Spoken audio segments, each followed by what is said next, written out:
দীর্ঘ ১৭ বছর দেশের বাইরে আছেন বিএনপির ভারপ্রাপ্ত চেয়ারম্যান তারেক রহমান।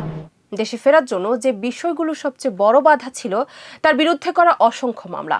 এবার দেশের রাজনৈতিক পট পরিবর্তন হয়েছে। ইতিমধ্যে বেশিরভাগ মামলা থেকে খালাসও পেয়েছেন তারেক রহমান।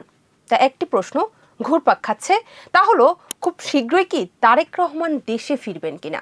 গেল ১ ডিসেম্বর ২১ আগস্ট গ্রেনেড হামলা মামলা থেকে খালাস পান তারেক রহমান।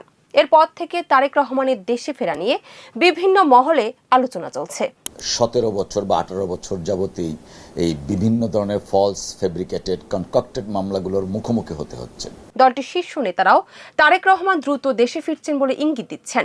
এদিকে বিএনপির ভারপ্রাপ্ত চেয়ারম্যান শিগগিরই দেশে ফিরে আসছেন বলে জানিয়েছেন দলের স্থায়ী কমিটির সদস্য মির্জা আব্বাস। তারেক রহমান সাহেব এর মধ্যে দায়ী ছিল না বিধায় তাকে খালাস দেওয়া হয়েছে।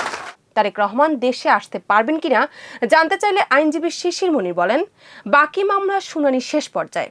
আমরা আশা করব ওই মামলাও একই ধরনের ফলাফল পাবো। এদিকে তারেক রহমানের সঙ্গে বৈঠক করতে লন্ডনে গিয়েছেন মির্জা ফখরুল। সেখান থেকে দেওয়া এক বিবৃতিতে মির্জা ফখরুল বলেন, ঐতিহাসিক রায়ের মধ্য দিয়ে আবারও প্রমাণিত হলো যে তারেক রহমানের বিরুদ্ধে আনা সব মামলাই রাজনৈতিক ষড়যন্ত্রমূলক। বিএনপি নেতাকর্মীরা বলছেন, মামলা খালাস পেলেই দেশে ফিরবে তারেক রহমান। তবে কি বাকি যে ৪ মামলা তা থেকে খালাস পেলেই খুব তাড়াতাড়ি দেশে ফিরবেন তারেক রহমান?